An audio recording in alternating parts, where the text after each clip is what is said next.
नमस्कार दोस्तों, आज मैं आपको माँ बेटे की दर्द भरी जितिया व्रत की कथा सुनाने जा रही हूँ। प्रेम से बोलिए जिमुत वाहन भगवान की जय हो, भोलेनाथ की जय हो, विष्णु भगवान की जय हो।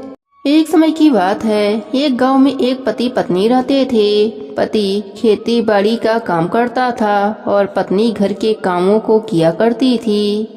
उनका जीवन अच्छे से कट रहा था। एक दिन एक नाग उनके घर आया। किसान की पत्नी ने नाग को दूध पिलाया। अब यही सिलसिला रोज होने लगा। रोज किसान की पत्नी ताजा ताजा दूध नाग को पिलाती। दोनों खेलते कूदते। फिर शाम को नाग चला जाता। धीरे धीरे किसान की पत्नी और नाग में प्रेम हो गया। एक दिन नाग ने कहा, मैं तुम्हारे साथ दिन और रात रहना चाहता हूँ। तब किसान की पत्नी ने कहा, जब तक मेरे पति जीवित हैं तब तक हम दोनों एक साथ कैसे रह सकते हैं। इस पर नाग ने कहा, मैं तुम्हारे पति को डस लेता हूँ, फिर वह मर जाएगा, उसके बाद हम लोग एक साथ रह जाएगा। किसान की पत्नी बोली, ठीक है, तुम मेरे पति के जूतों में बैठ जाओ, फिर जब वह जूता पहनेगा तब काट लेना। सांप ने वैसा ही किया। उस किसान के जूतों में जाकर बैठ जाता है। किसान खा पी कर खेत जाने के लिए जूता पहनता है तो जूता को झाड़ कर पहनता है। झाड़ते समय वह सांप जूता में से गिर जाता है। फिर किसान की पत्नी के कहने पर सांप किसान के कुर्ता में जाकर बैठ जाता है। किसान कुर्ता को झाड़कर पहनता है। सांप फिर से गिर जाता है। किसान की पत्नी के कहने पर सांप किसान को खेत में काटने के लिए जाता है। जब सांप किसान को काटने के लिए जाता है तब किसान की नजर सांप पर पड़ जाती है और वह उसे कुदार से मारकर मुर्दा बना देता है। फिर वह किसान उस सांप को वहीं के एक पेड़ पर टांग देता है। सोचता है किसी चिड़िया का यह सांप भोजन बन जाएगा। किसान भगवान को धन्यवाद देते हुए घर आता है। अपने पत्नी से कहता है, भाग्यवान, आज तो मुझे सांप काट लिया होता और मैं मर जाता, पर भगवान ने मुझे बचा लिया।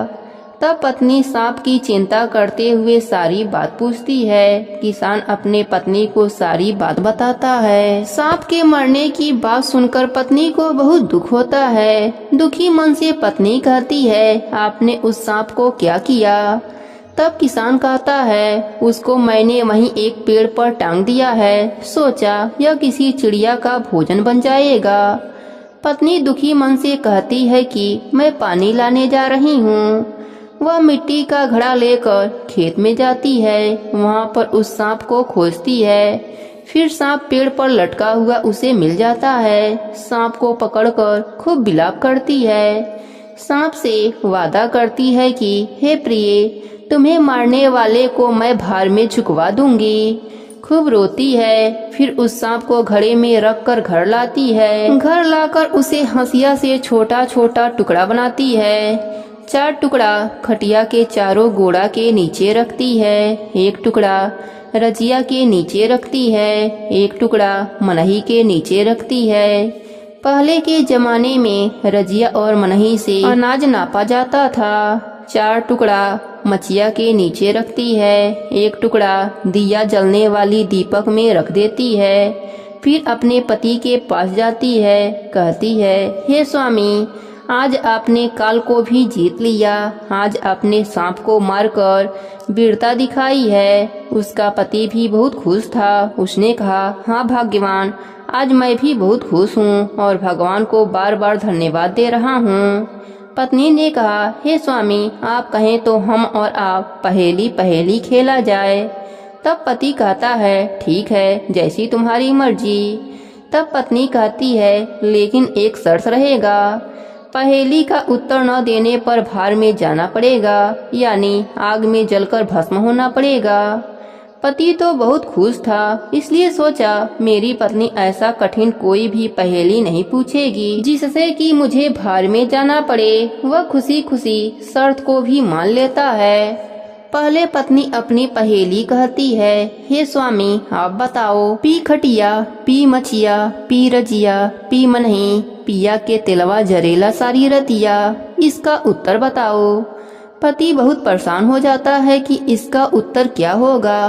पत्नी कहती है कि वचन के अनुसार आपको भार में जाना पड़ेगा।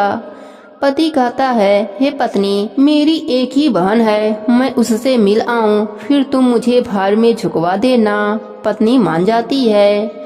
वह पत्नी से इजाजत लेकर बहन के घर चल देता है। चलते चलते वह अपने बहन के घर आ जाता है। बहन उस समय दिया बाती बनाने के लिए सूत काट रही होती है। उसी समय संयोग से उसका सूत टूट जाता है और नियम था कि सूत जुड़ने तक सूत काटने वाला बोल नहीं सकता। उसी समय बेचारा लाचार किसान अपने बहन को आवाज देता है, लेकिन इधर सूत टूटने के वजह से बहन नहीं बोलती है। भाई सोचता है कि इस दुख की घड़ी में बहन भी नहीं पहचानेगी। वह वहां से रोते हुए घर के लिए चल देता है। तब तक बहन का सूत जुड़ जाता है। सूत जुड़ने के बाद वह भाई को बुलाने लगती है, लेकिन तब तक भाई जा चुका था। वह अपने भाई को खोजते खोजते उसी रास्ते पर चलने लगती है। तभी भाई के गांव के समीप आने पर बहन को भाई मिल जाता है। भाई अपने बहन को पकड़कर खूब रोता है। बहन कहती है, भाई क्या हुआ, तुम इतने दुखी क्यों हो? तब भाई कहता है, हे बहन, मेरा अंतिम समय है। मेरी पत्नी ने पहेली पूछी है जिसका उत्तर मुझे नहीं मिला। अब शर्त के अनुसार भार में झुकवा देगी। बहन ने पूछा, हे भाई, वह पहेली क्या था? तब भाई ने पहेली बताया, पी खटिया, पी मचिया, पी रजिया, पी मनही, पिया के तिलवा जरेला सारी रतिया। बहन बोली, ऐसा पहेली तो मैंने पहली बार सुनी है, यह कैसा पहेली है? भाई बहन बैठकर खूब रोते बिलखते हैं। इसी बीच शाम हो जाती है। बहन कहती है, हे भाई, आज रात यहीं बिता देते हैं, कल सुबह मैं भी आपके साथ आपके घर चलूंगी और भौजाई से ऐसा खराब पहेली पूछने का कारण पूछूंगी। तब तक पूरी रात मैं इस पहेली का उत्तर खोजती हूँ। भगवान की कृपा हुई तो हमें उत्तर जरूर मिलेगा। जहाँ वह दोनों भाई बहन रुके होते हैं, वहाँ पर धान का पुआल रखा हुआ था। बहन अपने भाई को उसी पुआल पर सुला देती है और खुद भाई की रखवाली के लिए जागी रहती है। रात के जैसे ही 12 बजता है, गांव के सब घरों के देवी देवता निकलकर आते हैं। वहीं पर शिवालय होता है। वहीं पर सभी घरों के देवी देवता आकर बातें करते हैं। कोई कहता है, मेरे घर की गृहिणी बहुत अच्छी है, घर को साफ सुथरा रखती है, मेहमानों का स्वागत करती है, भोजन का पहला ग्रास गाय को खिलाती है। तो कोई कहता, मेरे घर की गृहिणी बहुत ही झगड़ेलू स्वभाव की है, रोज रोज किचकिच करती है। सभी के बारी बारी के कहने के बाद उस किसान के घर के देवी देवता कहते हैं, मेरे घर की गृहिणी तो अभागन है। उसने एक सांप से प्यार किया, फिर उसको अपने पति को काटने के तरह तरह के तरीके बताए। जब वह सफल नहीं हुआ, तब उसके कहने पर सांप उसके पति को काटने खेत में जा पहुंचा। किसान ने उसको कुदाल से मार दिया। उसकी पत्नी उस सांप को लाकर अनेक टुकड़ा बनाया। फिर उन टुकड़ों को खटिया, मचिया, रजिया, मनही और दिया में भी उस अभागन ने रख दिया। फिर अपने पति से पहेली के खिलवाड़ में फंसा दिया। उसने अपने पति से पहेली पूछा कि पी खटिया, पी मचिया, पी रजिया, पी मनही, पिया के तिलवा जरेला सारी रतिया। पर उसके पति को कुछ पता ही नहीं था, तो बेचारा बताए क्या। अब वह किसान को भाड़ में झुकवा देगी। बेचारा किसान बिना पाप के मर जाएगा। सारे देवी देवताओं की बातें किसान की बहन सुन रही होती है और वह समझ भी गई थी पिया का उत्तर क्या है। सुबह होते ही किसान को लेकर बहन उसके घर पहुंची। फिर खटिया को उलाट दिया, मचिया को उलाट दिया, रजिया, मनही और दिया को उलाट दिया। सब में से सांप के टुकड़े निकले। किसान अपने पत्नी से पूछा, यह सब क्या है? किसान की बहन ने कहा, भाई मैं आपको बताती हूँ यह सब क्या है। भाभी का आशिक एक सांप था जो कि आपको काट कर एकवट राज्य बनाना चाहता था। इन दोनों के बीच में आप दीवार बन रहे थे, इसलिए इन दोनों का उद्देश्य आपको खत्म करना था। लेकिन उल्टा हुआ, आपके जगह भाभी का आशिक सांप की मृत्यु हो गई। इसलिए भाभी ने अपने आशिक को लाकर टुकड़ा बनाया, खटिया, मचिया, रजिया, मनही और दिया में रख दिया। फिर आपसे पहेली के बहाने आपसे बदला लेना चाहती थी। किसान को सारी बातें समझ में आ गया था। उसने अपने पत्नी को भार में झुकवा दिया और भगवान को धन्यवाद देने लगा।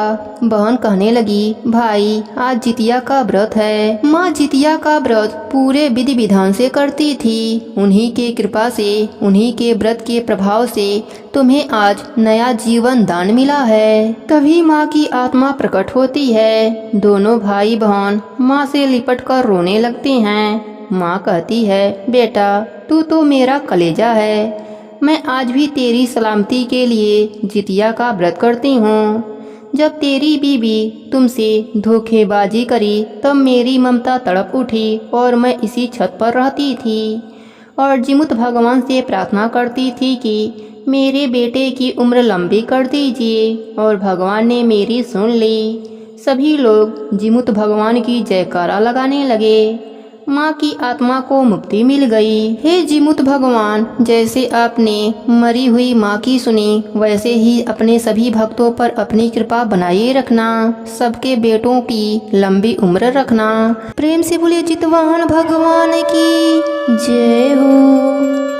आरती जितवाहन जी की, प्रभु जी जीवन दाई की।